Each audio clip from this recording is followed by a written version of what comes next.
பயலே புடவை எடுத்து வந்திருப்பேன்னு பார்த்தா அம்மா இதுதாம்மா இப்ப ட்ரெண்டிங்கா. உட்காருங்க, சேர்ல உட்காருங்க வாங்க. இது பேர் தான் PS5.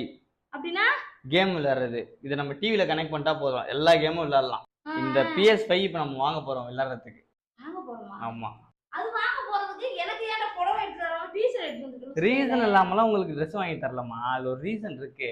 அப்படின்னா நீங்க என்ன திட்டிக்கிட்டே இருக்கீங்களா, வேலைக்கு போனேன். ஆமா தண்டமா சுத்திட்டு தர வேலைக்கு ஈரமா இதுக்கப்புறம் நான் தண்டமா இருக்க போறது இல்லம்மா. PS5 வாங்கிட்டா 24 மணி நேரம் எனக்கு வேலை இருக்கும் கம்ப்யூட்டர்லயே. வேலை கம்ப்யூட்டர்ல சேர்க்கறியா? ஃபுல்லா கம்ப்யூட்டர்ல தான். GTA Vice Cityன்னு ஒரு வேலை, அது ஒரு 6 மணி நேரம். அடுத்து இந்த PUBG, அப்புறம் இந்த Asphalt 9, அப்புறம் இந்த God of War, Call of Duty. PUBG-னா அன்னைக்கு நம்ம விளையாட்டு சொல்லி கொடுத்தியே. அது போன்லமா, இது டிவில பெருசா போட்டு விளையாடலாம். விளையாடுறதா வேலை செய்யறதா? விளையாடுறதே எனக்கு ஒரு வேலைதாம்மா. ஓ உனக்கு அதுல வேலை கொடுத்துட்டாங்க. ஆமா. ஆனா இதுல ஒரே ஒரு வித்தியாசம் தான் இருக்கும். நம்ம வெளியில வேலைக்கு போனா என்ன பண்ணுவோம், அவனுக்கு தான் நமக்கு சம்பளம் தருவானுங்க. ஆனா இது வந்து நம்ம காசு கட்டி கேம் வாங்கி விளையாடணும்.